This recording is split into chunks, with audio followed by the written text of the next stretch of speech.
6லிருந்து 60 வரை. அம்மா, அப்பா செத்து போனதுக்கப்புறமா தம்பி 2 பேர்த்தையும் தங்கச்சியும் சேர்த்து சின்ன வயசுலேருந்து கஷ்டப்பட்டு வளர்க்குறான் படத்தோட ஹீரோ ரஜினிகாந்த். தன்னோட 2வது தம்பி நல்லா படித்து பாஸ் ஆகிடுறான். அடுத்த தம்பி என்னமோ வேலை பார்த்துக்கிட்டு பக்கத்தில் கூட ஒத்தாசையாக இருக்கான்.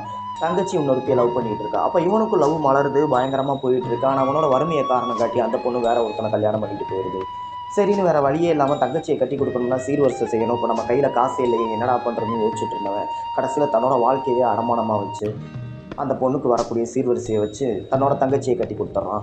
சரி, ஓகேன்னு இப்படி லைஃப் போய்கிட்டு இருக்கும்போது அடுத்தடுத்து செய்முறைகள் செய்ய வேண்டியது வருது. ஆனால் அவன் கையில் காசு இல்லை. பிள்ளைக்கு பால் டப்பா கூட வாங்க முடியாத காசோட வறுமையின் உச்சத்தில் இருக்கான். என்னடா செய்யுதுன்னு தெரியாமல் முழிச்சிட்டு இருக்கும்போது ஒரு ஃபயர் ஆக்சிடெண்ட்டில் மனைவியும் செத்து போயிடுறான். நான் வாழ்க்கையில் பெருசாக நினச்சிட்டு இருந்த தம்பி தங்கச்சி போயாச்சு, மனைவி போயாச்சு, அம்மா அப்பா போயாச்சு, எல்லாம் போய் நிர்கதியாக நிற்கிறான் அவன். இதுக்கப்புறமா என்ன பண்ணான்றதான் மீதி கதை. ஃபுல் வீடியோ லிங்க் சேனல் நேமுக்கு கீழே இருக்குது. கிளிக் பண்ணி மொத்த வீடியோவும் பாருங்கள்.